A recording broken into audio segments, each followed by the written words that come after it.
नमस्कार दोस्तों, मैं हूं राजेश कुमार शर्मा और आप देख रहे हैं मेरा यूट्यूब चैनल राजनीतिक पक्ष। आप सभी से निवेदन कि मेरे इस चैनल को सब्सक्राइब जरूर कर दीजिएगा। मध्य प्रदेश विधानसभा चुनाव में इंडिया अलायंस में शामिल कांग्रेस ने समाजवादी पार्टी को एक भी सीट न देकर जब अखिलेश यादव को दिन में ही तारे दिखाने शुरू किए तो अखिलेश के जवाबी प्रहार से कांग्रेस और समाजवादी पार्टी के नेताओं के बीच बयानबाजी का जो दौर शुरू हुआ उसने राष्ट्रीय जनता दल के लालू प्रसाद यादव की सांसें अटका दी हैं। दरअसल कांग्रेस और समाजवादी पार्टी की इस लड़ाई में लालू प्रसाद यादव को अपना वह सपना टूटता हुआ दिखाई दे रहा है जिसको पूरा करने के लिए उन्होंने बहुत मेहनत की है। साथ ही इस सपने को पूरा करने के लिए उन्होंने बिहार के मुख्यमंत्री नीतीश कुमार का भारतीय जनता पार्टी से अलगाव कराया। यह भी कह सकते हैं कि सपा कांग्रेस की इस लड़ाई में लालू प्रसाद यादव भी कहीं न कहीं पिस रहे हैं। सीटों को लेकर समाजवादी पार्टी और कांग्रेस में बयानबाजी हो रही है और दोनों ही दल एक दूसरे को देख लेने और उनकी औकात बताने की धमकी दे रहे हैं।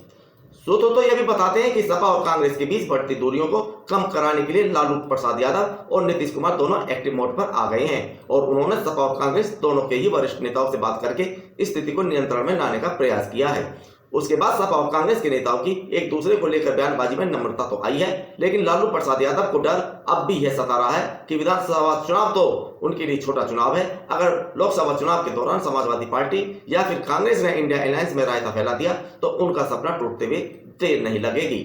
दरअसल लालू प्रसाद यादव राजनीति के माहिर खिलाड़ी हैं और बिहार की राजनीति का चाणक्य कहे जाने वाले नीतीश कुमार से आजकल उनकी दोस्ती की चर्चे हैं।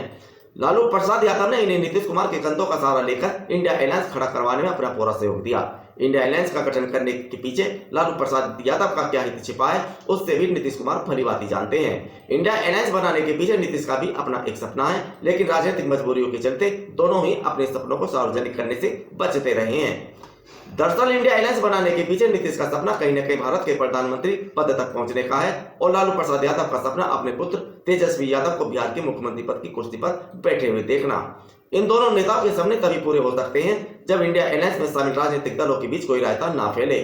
लेकिन मध्य प्रदेश विधानसभा चुनाव के दौरान जिस प्रकार कांग्रेस ने एक भी सीट समाजवादी पार्टी को न देकर अपनी भविष्य की राजनीति के संकेत दे दिए हैं, वह इंडिया अलायंस के लिए अच्छे नहीं माने जा रहे हैं। इंडिया अलायंस में शामिल दल सख्ती में आ गए हैं क्योंकि लोकसभा चुनाव के दौरान समाजवादी पार्टी उत्तर प्रदेश में कांग्रेस को एक भी सीट न देकर सबको चौंका सकती है और अगर ऐसा होता है तो कांग्रेस पूरे भारत में अकेले दम पर लोकसभा चुनाव में उतर सकती है, क्योंकि कांग्रेस पहले से ही कर्नाटक और हिमाचल प्रदेश की सत्ता पाने से गदगद है। वहीं अगर राजस्थान, मध्य प्रदेश, छत्तीसगढ़ और तेलंगाना में उसके अनुकूल नतीजे आए तो निश्चित रूप से इंडिया अलायंस में शामिल दल ऐसे तो होंगे ही।